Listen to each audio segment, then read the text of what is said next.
গত মাসে ভারতের গুজরাট রাজ্যের আহমেদাবাদে ঘটে যাওয়া এয়ার ইন্ডিয়ার ভয়াবহ বিমান দুর্ঘটনা নিয়ে উঠে এসেছে চাঞ্চল্যকর নতুন তথ্য। প্রভাবশালী মার্কিন সংবাদ মাধ্যম দ্য ওয়াল স্ট্রিট জার্নাল জানায়, দুর্ঘটনার ঠিক আগে ককপিটে পাইলটদের শেষ কথোপকথনে দেখা গেছে বিমানের ক্যাপ্টেন সুমিত সাবারওয়াল ইঞ্জিনে জ্বালানির প্রবাহ বন্ধ করেছিলেন।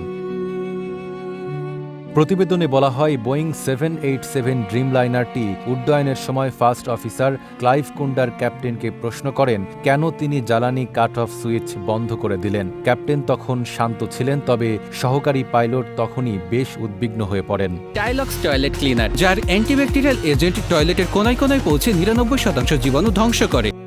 ভারতের এয়ারক্রাফট অ্যাক্সিডেন্ট ইনভেস্টিগেশন ব্যুরোর প্রাথমিক তদন্তে উঠে এসেছে, বিমানটি আকাশে ওঠার কয়েক সেকেন্ডের মধ্যেই মাত্র ১ সেকেন্ডের ব্যবধানে দুটি ইঞ্জিনের জ্বালানি কন্ট্রোল সুইচ বন্ধ হয়ে যায়। উড্ডয়ন থেকে ক্রাশ পর্যন্ত সময় ছিল মাত্র ৩২ সেকেন্ড।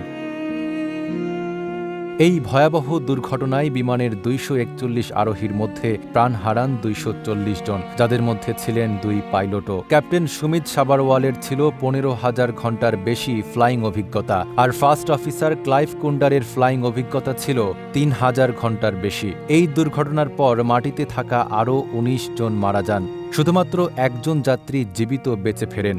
তদন্তকারীদের প্রশ্ন, পাইলটদের এমন অভিজ্ঞতার পরও ককপিটে এমন সিদ্ধান্ত কেন?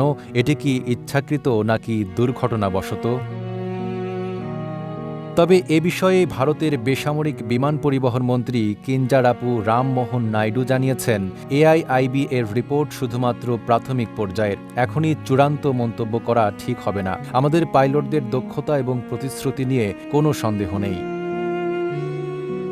এদিকে ফেডারেশন অব ইন্ডিয়ান পাইলটস এর সভাপতি CS Randhawa Wall Street journal এর প্রতিবেদনকে ভিত্তিহীন বলে আখ্যা দিয়েছেন এবং এ নিয়ে আইনি ব্যবস্থা নেওয়ার কথা বলেছেন। তার দাবি, এআইআইবি এর প্রাথমিক প্রতিবেদনে কোথাও বলা হয়নি যে পাইলট ইচ্ছাকৃতভাবে জ্বালানি সুইচ বন্ধ করেছিলেন। নাইম আরাবি, ঢাকা পোস্ট।